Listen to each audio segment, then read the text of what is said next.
This is your ultimate guide on the Mercedes-Benz EQE SUV and the Mercedes-Benz EQS SUV. What are the differences on the price? I'm going to touch on the specifications slightly, and also kind of the size differences, dimensions, boot size, rear seats, and of course on the interior as well. Even parking them up side by side, I've spotted a few things, so let's have a look. Now guys, as always, everything that I'm recording in this video is correct at the time of recording, so specs may change in the future, as might the price. So of course check your local Mercedes-Benz if you're not sure. But I do want to bring your attention to something that's quite important on these two cars. On the Mercedes-Benz EQE SUV, you can choose Premium or Premium Plus in kind of the specification. And of course this is correct for the UK, this may vary elsewhere. But one thing that is slightly different on the EQS SUV is that it comes with Premium Plus as standard. So there will be a slight kind of price difference between the two. And speaking of price, let's have a look now.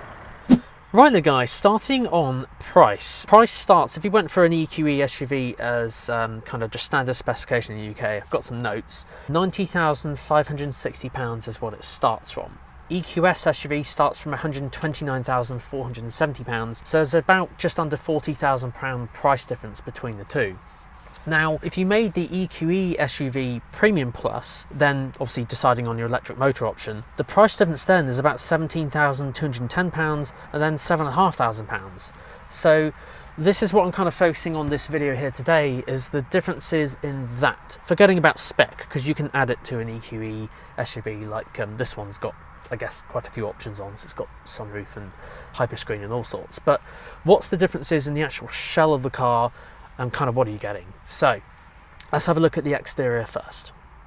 Now, I'm not going to lie, these do look both almost identical, and the only way of really telling them apart, really, you know, if they're not side by side, is literally by looking on the A-pillar and you'll see it says EQE, and of course the other one will be EQS. But just remember, these are the SUV versions of these cars.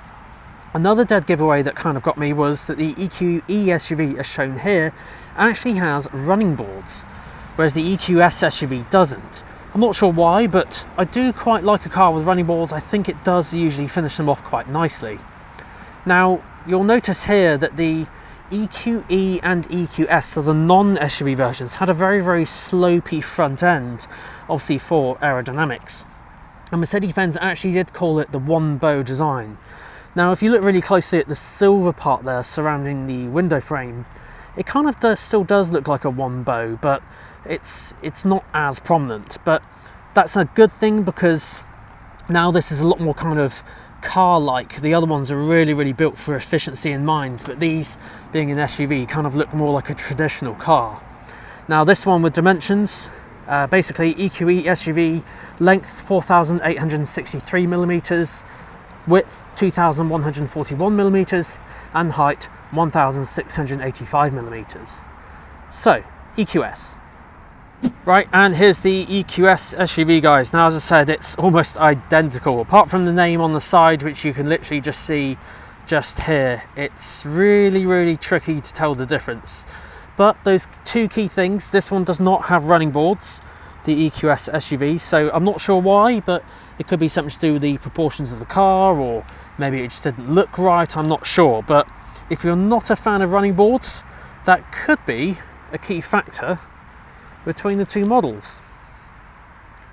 And of course then the final thing that I noticed on the front was that silver strip. So if you look at the EQS SUV, you've got this silver strip that goes kind of along the front there, so just a bit more kind of bling. Now, dimensions for this one, length are 5,125 millimeters, width 2,157 millimeters, and the height 1,718 millimeters. Right, let's have a look at the boot. Right guys, so moving on to the EQE SUV Boot. In here you'll notice it is about 520 litres, which is obviously pretty good. There is a little bit of space just under here as well. Quite useful if you want to put the charging cable in there, but yeah, you can see there's loads of goodies in there at the moment. Now you can fold the seat stand as well, so this is a 40-20-40 split. Usual place, it's literally just over here. Pull the lever, and there's another one just in the middle there to the left of the headrest. And you'd obviously do this from the other side. There's about just under 50 litre difference between this one and the EQS SUV, but let's take a look at that one. Now guys, straight away on this one you can see the EQS SUV Boot is slightly larger. To be precise, it's 45 litres larger, so a little bit more space. Now, a little bit of underfloor storage space, just like the EQE SUV. So again, useful for charge cables. Just back there a little bit. Now, folding the seats down, when I was looking at this, I noticed that there's no kind of buttons or release levers, should I say, for the rear seats. And then I noticed, they're electric. So literally, I'm presuming if I push these, they're gonna, fold down just like that. So I've just done the left side, just so you can see. So one huge perk there is the EQS SUV has electric seats for the rear to fold them down. Speaking of, let's have a look at these rear seats. Okay guys, so Mercedes EQE SUV first, and there's loads of legroom in here. Now obviously kind of obvious because this is one of Mercedes-Benz's larger SUVs. They do have smaller ones. You'll have like EQA, EQB, EQC, whereas this one's EQE SUV, and then there's the EQS SUV, which we'll have a look at in just a second. But loads of room. This is set up for my driving position as well, so yeah, there's loads of room. Get almost my whole hand and kind of fit that way around, and above me here, get my whole hand above my head. So yeah, loads of room. Would love to do a road trip in the back of this car. So in terms of other things, probably have your, these are the Mercedes-Benz cup holders here. I don't actually know what that bit's for there. I think someone said it was for like your phone or something, but I've got a case on my phone so it doesn't fit. But if you press it again, that reveals the fancy cup holders just in here. That's that. I just don't know what that front bit's for. Who knows? But yeah, that's that. Nice big door bins on the side here. Down here we've got 2 USB-C ports. They actually illuminate now in most modern cars, so that's pretty cool, just in case you can't see it in the dead of night. And storage in there. So all round pretty good, and considering this has the nice glorious sunroof as well, it's had loads of headroom above my head as well. So yeah, around the back pretty good. We'll have to jump in the EQS SUV now and just see if there's anything different. I actually haven't sat in the back of that car, so it'd be quite interesting to find out. Okay, so EQS SUV rear seats, first thoughts. Well, I'll tell you what just caught my eye then actually, these pillows. I love these pillows. You usually find them in, I think just literally S-Class product in Mercedes, so these are like really, really soft. In fact, I'd love to put one in my car, but annoyingly it won't actually fit in my A-Class, but they're just so nice. Another thing I noticed was the seats are electric, because obviously you can fold the seats down in the rear, so you can move these. In fact, I think I'm going to run out of legroom there, so yeah, you can move that a long way forward. Yeah, look at that, jeez. I'm going to move out the way so you can see. That goes a long way forward. I guess obviously if you need like larger boot space, then you can do that, and of course you can do the backrest as well. So yeah, that's quite interesting. Put that seat back. Now other things, I think everything else is pretty much the same. That's set up for my legroom again, or my driving position, so that's pretty much the same. It does feel more spacious. I don't know whether it's, I think there is a little bit more headroom above my head. And yeah, I think just generally there is just slightly more room in here. This is probably going to be exactly the same as before. Yeah, Mercedes cup holders on there. So check the USB-C ports. Yeah, so that's all the same. So I'll probably say slightly more room, nice pillows in the back, and electric seats. You can move it forwards and backwards, just in case you want to. I don't think it reclines anymore. No, so you can do the backrest forwards and backwards. But yeah. So a couple of differences. Okay, onto the front.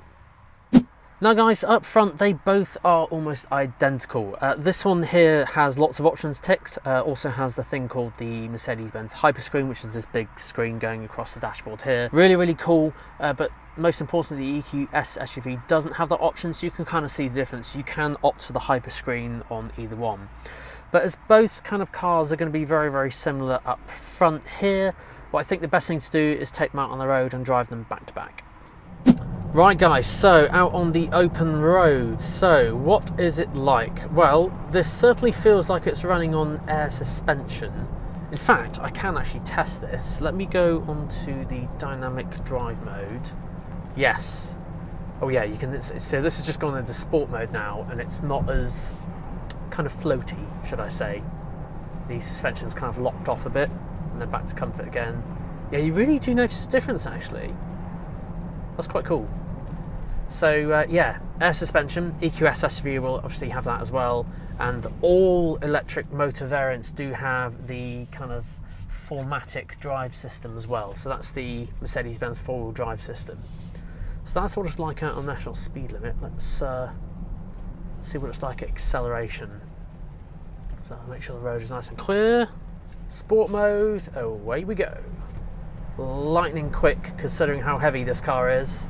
And what actually I found quite surprising, I assumed that this had double glazing, so I've just checked a minute ago, and it doesn't.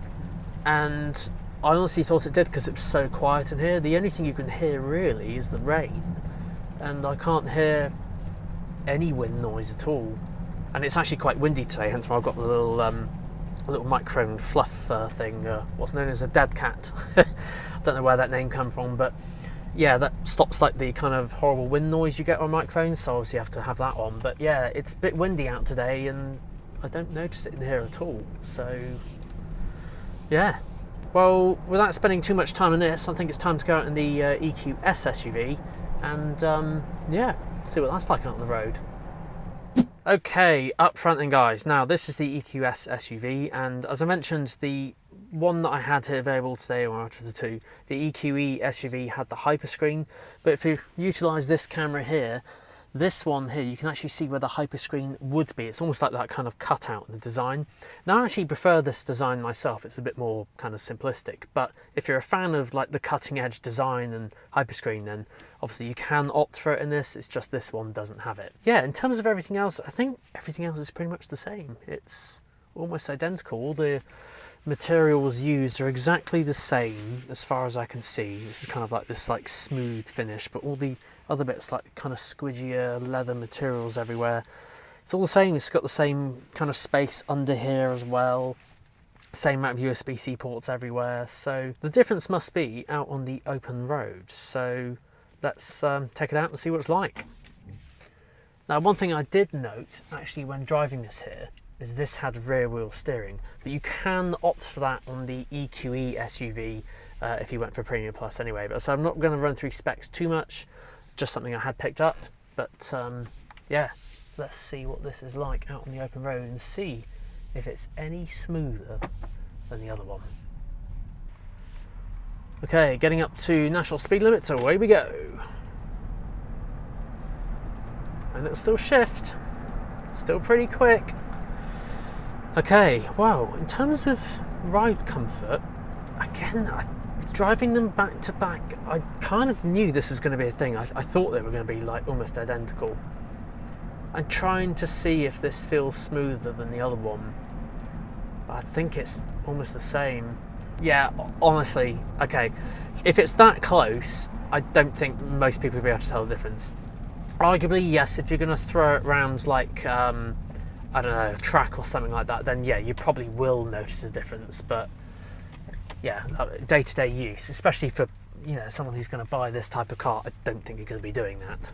So yeah, if it's that close, me driving it back to back, I don't think anyone's going to notice a difference, even if there is. So unless you need the larger space, maybe slightly larger boot, you know, just under 50 litres, you know, EQE SUV might be the one to go for, but of course then there's a difference on the running boards. Right, well, I think the next thing to do is park up and go through these tech specs, but I just might have to shout above the rain, because it's doesn't look like it's stopping. UK weather. I will moan about the weather every time I do a video and it rains, just because it makes it so much more harder to do. I need a studio. Right, okay, anyway, let's go through these tech specs. Okay guys, so parked up. Now this is where I just wanted to go through the kind of technical stats of these cars. And I do apologise, it is still raining. So not much I can do about that. Okay, so EQE SUV. The range of that car goes up to 334 miles, but the EQS SUV, this one here, goes up to 364 miles. So obviously if that's really important to you, you know, if you're after one with slightly more range, you could spend that a little bit more. Again, if you're opting for Premium Plus to kind of match that specification, or unless you don't mind paying a bit more, then yeah, EQS SUV is probably the one to go for. Other things, as I mentioned, they're all 4MATIC, which is Mercedes-Benz's four-wheel drive system, but this is where it's kind of important to go through some of the kind of electric motors available. So for example, you can get an AMG version in the EQE SUV, but not the EQS SUV. So in terms of stats, you can go for an EQE SUV 350, that's 292 horsepower, EQE SUV 500, 408 horsepower, and of course, as I mentioned, you go for an AMG version as well. This one goes up to 617 horsepower on the 53 version. Now on the EQS SUV, there are just two available. This one is EQS SUV 450, that's 360 horsepower, EQS SUV 580, 544 horsepower. So final thoughts on these two models. Well, they are really, really luxurious. I love them both. Personally, if I was going to go for one, I'd probably go for the EQE SUV just because I don't need such a big car. I agree, EQE SUV for me personally is too big. I mean, I'm just me. I don't have anyone else really who comes in the car, so even that's a bit excessive. But obviously it depends what you're after. You know, if you're after, you know, one with the best range, you know, EQS SUV, or if you're after a faster one, EQE SUV. Maybe you don't like the running boards, then you could sway to the EQS SUV. It is slightly bigger, but again, EQE SUV, you know, slightly smaller. It just kind of depends what you're after. But hopefully this video may have highlighted a few things that you might not have otherwise seen just looking at them side by side. So there we have it, guys. That is the Mercedes-Benz EQE SUV and EQS SUV. Let me know if you have any questions down below in the comment section. Hit that subscribe button, hit that like button, and until next time, we'll see you soon.